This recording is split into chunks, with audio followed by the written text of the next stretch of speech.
The Industrial Revolution completely changed our world, turning humanity from peasants toiling the land to industrial societies of mass production. But what if instead of 1800s Europe, industrialization came instead to the Roman Empire? Would it save the empire and usher in a period of global dominance, or is Rome doomed to fail? Watch this video and find out. Before we get straight into the video, a like would be appreciated and a subscription would be awesome. And now, let's go. Industry, cars, economies of scale, tuberculosis. All great things brought to this world by the Industrial Revolution. Whether you love it or hate it, you can't deny it had a massive effect on our world. Industrialized nations could mass produce weaponry and steam-powered ships, allowing them to expand and take over the entire world. So, could the Roman Empire have industrialized? Could they create the first steam engine, industrialize and take over the world? Well, not really. You see, industrialization was much more than just making a steam engine. You also need a specific mix of societal, agricultural and technological advances that really only 19th century Europe had. But that won't stop me from making this video. So let's assume it simply does. What are the requirements for an industrial revolution? 1. Steam engine. 2. Cheap energy source. And 3. Expensive manual labor. Yep, that's all. Ignore the rest. Please ignore the rest. Hero of Alexandria was a Greek mathematician and engineer. He was also the creator of the first steam engine in history. The Aelopile. Wait, what? This dude also made a vending machine in the 1st century? Yo, that's crazy! The Aelopile was probably one of the biggest fumbles in human history. Imagine going back in time and telling this dude that his invention could have changed history. But sadly, everyone thought it was just a toy that spins. So, we have a steam engine. Check. Now, what about cheap energy sources? You know, for an empire that controlled like half of Europe, I think they are pretty set on energy sources. They often use coal to heat up beds and forge iron, so they already know what coal was and how to use it. Germany was also basically an entire forest by this point in time, and it was right on the Roman borders. Coal and wood, check. Now, expensive manual labor. But wait, historical, why do we need expensive manual labor? Isn't expensive bad because things cost more? Oh, my sweet summer child, don't you worry. The expensive labor theory, popularized by the historian Robert Allen, says that the Industrial Revolution was just a massive cost-cutting operation. Dum-de-dum. Dum. Hey Bob. Oh, hey boss. What are you doing? I'm sorry about this, but I'm going to have to cut you off. Oh no! Why would you do that? Haven't I sacrificed everything to this company? Why? Wait a second. You can't replace me.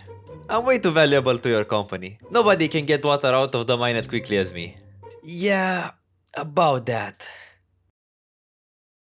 Basically, we need to make the labor expensive, so people need to find alternatives to hiring people. In antiquity, when you wanted something to be done cheaper, you simply hired slaves. So... Okay, wait. Instead of banning it across the entire empire, let's just say we ban slavery in the mainland Italy and Greece, while the rest of the empire still has slaves.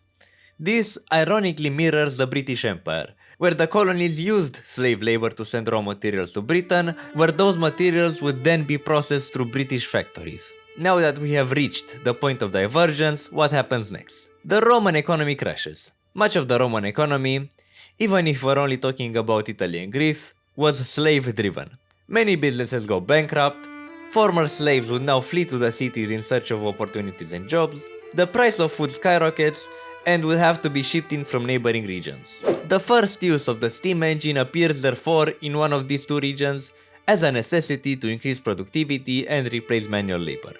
After this, a very rapid industrialization will take place, with the most populated cities becoming hubs of production. Textile mills would begin churning out cloth in massive amounts and being exported to other parts of the empire. Local artisans who made cloth all over the empire would go bankrupt as cheap, mass-produced cloth from the heartland of the Roman Empire begins to fill the provinces. Of course, this process wouldn't affect only the textile industry, as more advancements are made in this direction. More and more industries find ways of industrializing, creating a cycle of non-stop industrial development. This economic growth will cause a lot of immigrants to come flooding into Italy and Greece, especially the big cities. Not only that, but Roman goods begin to flood out of the country at the same time, reaching even Germanic tribes. This will cause an early wave of migration, with many Germanic people starting to migrate into the Roman Empire for a better life. For the Germanic tribes that still remain outside the empire, however, advanced textiles and tools would still eventually reach them and help them develop their lands. So even if they don't industrialize themselves, by being in close proximity to the Roman Empire, they would still have some benefits. This sudden demand for coal would create another effect in the Roman economy. Mine owners would become extremely wealthy overnight, with many expanding their mines and starting to buy other mines in other regions of the empire. Hello there, fellow aristocrats. Oh no, you are not aristocrats. Yes, we are. No, you're not. We're just as wealthy as you are, if not even wealthier.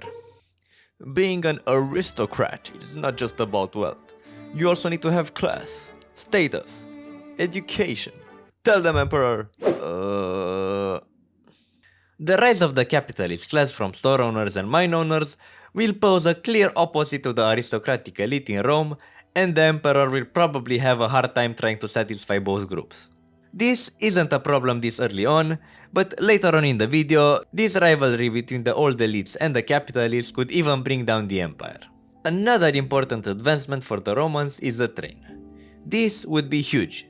They would slash communication time dramatically, reducing the journey from Rome to Northern Gaul, for example, from weeks to just days, allowing the emperor to react instantly to threats. Economically, cheaper bulk transport of grain and materials would prevent local famines and fuel urbanization. It would improve job mobility, so the most talented minds from the corners of the empire could travel to the capital and offer their skills and expertise by just hopping on a train and waiting a few hours to reach Rome.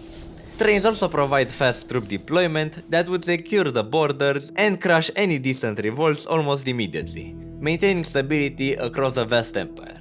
I guess we can say all railroads lead to Rome? The Industrial Revolution would also lead to advancements in medicine as it did in our world, creating a boom in the population. Judging by how the agricultural and industrial revolution led to the British population growing over 300%, we can assume that the Roman population would go through something similar, going from the measly 65 million population it had to 150 million or even 200 million in a little over a century. More people will lead to more ideas, and faster communication due to trains will lead to technologies developing at a very fast pace, like it happened in our world. So what other technologies might develop? Short answer, every technology. The telegraph, improved water supplies, improved sewage systems, the Bessemer process, electricity, breakthroughs in architecture, arts, chemistry, physics, math, geography, geology, and so many more. The effects of early industrialization wouldn't send us hundreds of years into the future, it would send us thousands of years into the future. However, one thing that would be suspiciously missing would be gunpowder. You see, even though today we associated gunpowder with modern weaponry, gunpowder in itself was accidentally discovered when Chinese monks were trying to create an elixir for a mortal life. Ah, my emperor, I have finally discovered the secret to immortality. Oh yeah? What is it? Well, you see, it's this wonderful thing called gunpowder. What the hell's a gun? Anyways, drink this. Shit. So even though the Romans would be pretty advanced compared to us today, they still wouldn't have gunpowder weaponry, at least for the foreseeable future. Maybe, as chemistry gets more advanced, they discover gunpowder later on, and manage to create their own rifles, but not now. Now, education is an interesting subject. The Roman Empire would need skilled workers to operate machinery in the factories. Not many people could read and write back in the day, and while that may seem as the bare minimum today, that was actually considered a skill. Still, the Romans need an education system. Think of all the engineers, managers, accountants, and logistical experts that are needed to maintain an empire's supply and production chain. That would lead to public schooling becoming a thing in ancient Rome, and Roman schools being built all over the empire. But how can you have schools and teachers without books, right? This need for an education system would eventually lead to the invention of the printing press. The printing press allows the Romans to produce a lot of books. This will allow ideas, both scientific and revolutionary, to quickly spread across the empire. The same way the printing press was used to spread Protestantism in our world, I imagine it would be used in this world to spread Christianity instead, with a lot of Bibles being mass-produced and distributed all over the empire. Christianity wouldn't be the same way it is seen today. I think that the Industrial Revolution would have a profound impact on the way Christianity is perceived. Some Christians may even see the Industrial Revolution as a gift from God. The question is, does Christianity still become the empire's main religion? I think so. Christianity was, to my knowledge, much more individualistic as a religion compared to Roman mythology. Combine that with the fact that industrialization would bring forth capitalism and concepts of personal freedom, I believe Christianity could have even more success in this timeline. The economic disparity this early capitalist system creates would help early Christianity even more, as small church charities would be taking care of the poor and that would help spread the religion further. However, I think that the Christians would split into multiple denominations pretty fast during this timeline. The empire will become more stable and centralized because of those new technologies. By this point in time, the Roman Empire would be probably the most populated country on earth. The bigger population would lead to increased employment, more factories, more researchers, more inventions, and a dramatic change in the empire's demographics. This would also raise the demand for machinery and in turn raise the demand for coal. The Roman Empire would need to acquire more resources to keep industrializing. So, it would set its sights on the biggest deposits of coal in Europe, Germany and Britain. Hey guys! Oh, Roman, what do you want? Don't worry, I just want some resources from this land. Well, you should go somewhere else then, because we have literally no resources. That's not true actually. You have this. A rock? Don't worry, your small barbarian mind couldn't even comprehend how important this rock is. Oh well, dear sir, I don't think you should assume the intelligence quota of your fellow man simply because he dresses and lives in a simple way. In fact, our socio-economic structure is quite complex. Yeah, let's just kill them. No matter how many tribes band together to defeat the Romans now, there are simply too many legions in this world. Germany and Scotland are overrun, with thousands of Roman colonies coming to strip those lands bare of their resources. Vast mining networks begin to take shape in those regions. The Romans establish entire mining cities from which coal is then exported to the rest of the empire. Furthermore, the Romans would conquer the entire Pannonian Basin, solidifying their conquest in Germany and establishing a defensive position against future invading tribes. These new provinces would become very important for the Roman economy, if not vital. So, you can guess that the Romans would panic when...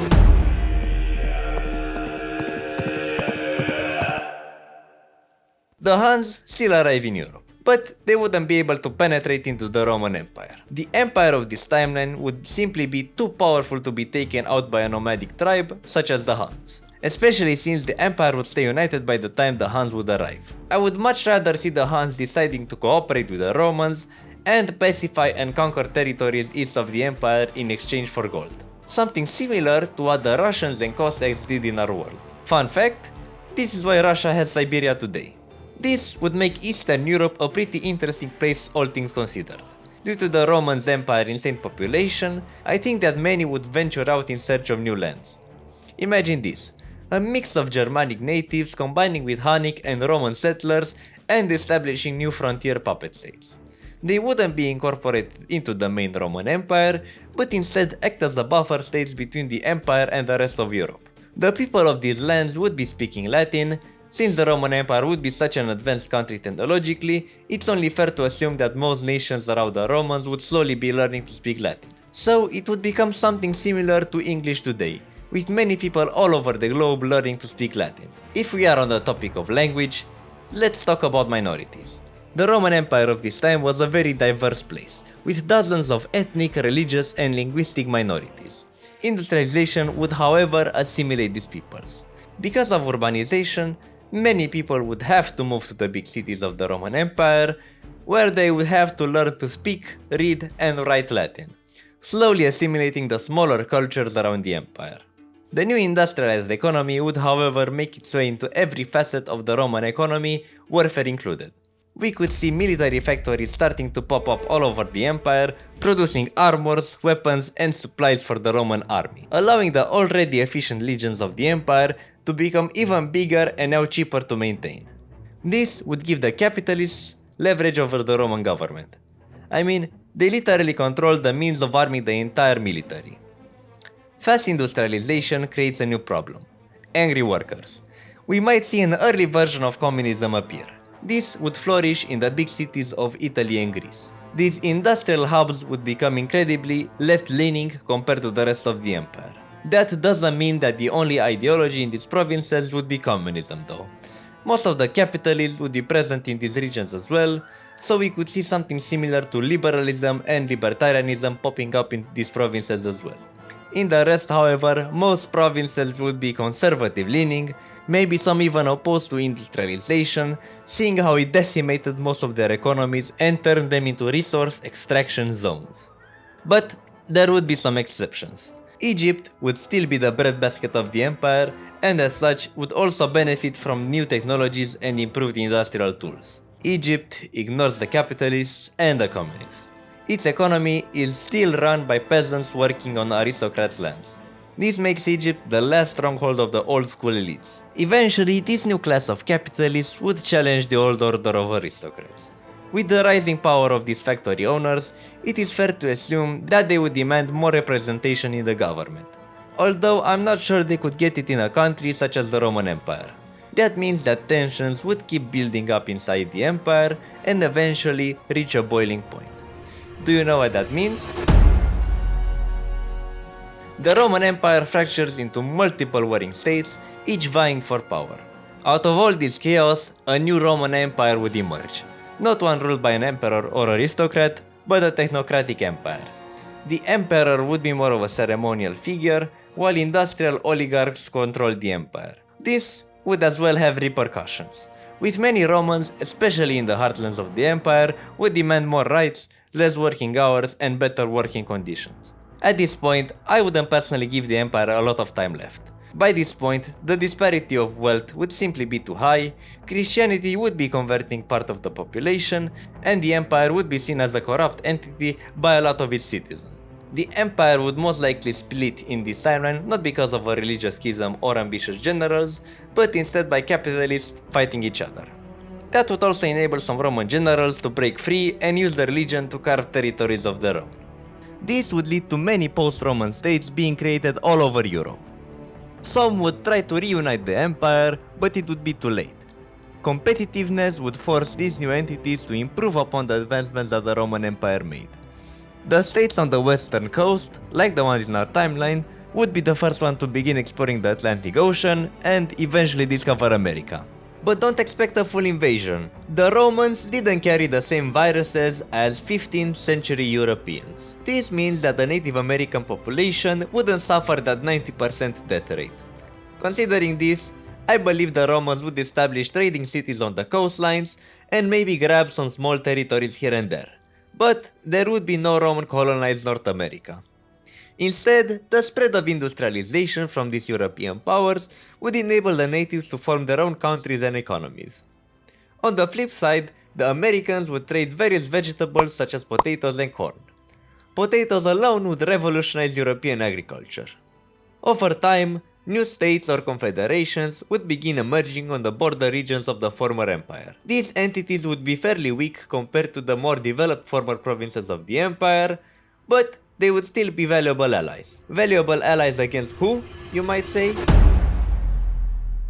By this point, Slavs would arrive and face an industrialized, mostly stable Latin Germanic Europe. I can see any space where the Slavs could fit in and set up their own kingdom as they did in our timeline. With Germanic semi-industrialized nations slowly expanding towards the east, I would instead guess that the Slavs would move towards the Middle East for shelter. There, they would find a very weakened Sassanid Empire, which will probably allow the Slavs to settle in exchange for military duties against the Romans. Some of you may be wondering right about now. Wait, How advanced are the Romans again? And that is a complicated question. Judging by how this video started, around 500 years of industrialization must have passed by now. That is double the amount of time that has passed since our own industrial revolution began. However, it doesn't mean that it would be more advanced than us. Because of the lack of major conflicts, and since all technological development would be kept inside the single nations, the Romans simply can't advance as fast as we did. Technological innovations simply start slowing down after the initial explosion of technology caused by the steam engine. On the bright side, the new Roman successor states and the conflicts between them would definitely fuel technological development. But what if the Industrial Revolution reached China?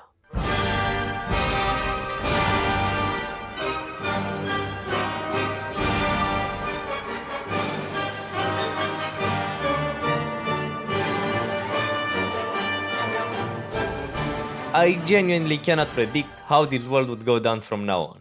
If this video gets 20,000 likes, I'll make another Roman Empire video. Or something, I don't know. But now for real, if you enjoy my content, please like and subscribe, it helps out a lot. Thank you for watching and see you all in the next episode.